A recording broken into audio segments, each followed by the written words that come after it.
purpose of this program was to really ensure that the emerging and the current leaders within the Mekong region, particularly the senior leaders, are actually well prepared to develop their human resources and get them ready for what that future of world is going to be like, and raise those capabilities and productivity of the overall workforce.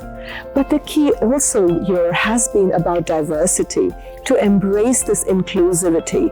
And we need to actually understand that inclusion and diversity goes beyond just the gender, but to look at all the different diversities and embrace them within the workforce.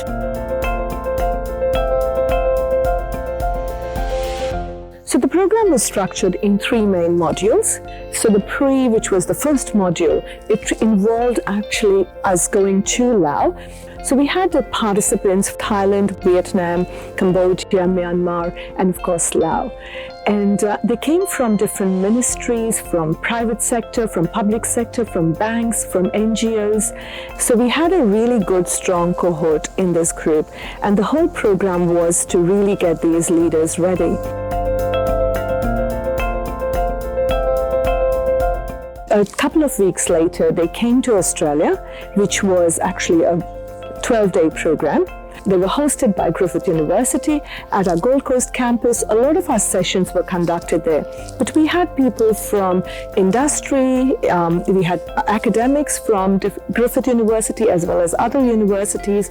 We had senior leaders from the university as well. All of these were guest speakers in and doing sessions on different topics. We had lots of activities planned for the participants. We even had field visits to Gold Coast Hospital, Peace Mining, and also our Griffith University HR, so that participants could actually see what the academics were saying, what was happening within the industry. And actually those visits were very, very critical in this whole learning process, because they got to see what is happening on the ground in those organizations.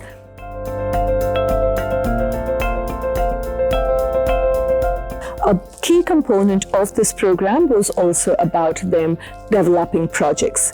And those projects were mainly, they could do it by themselves or they could do it in groups.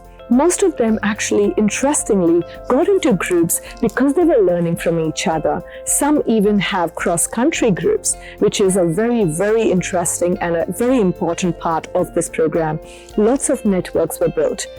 And then we had a visit to Canberra, where they visited the Australian Public Service, and then followed by us attending a conference, the AHRI, which is the Australian Human Resource Institute conference, which is one of the biggest human resource conference in Australia.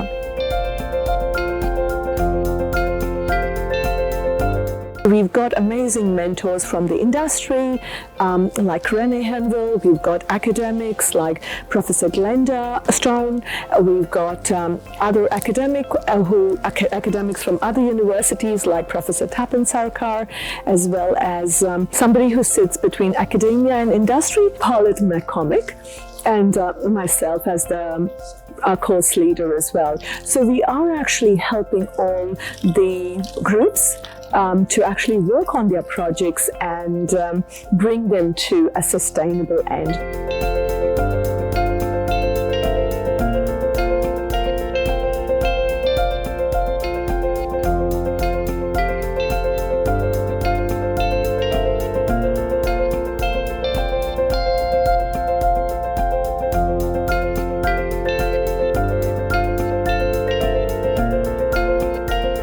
I would like to say thank you to the Australian government for the funding, a big thank you to the Laos Australia Institute and members from Tetra Tech who have actually provided us the support and guidance throughout this program.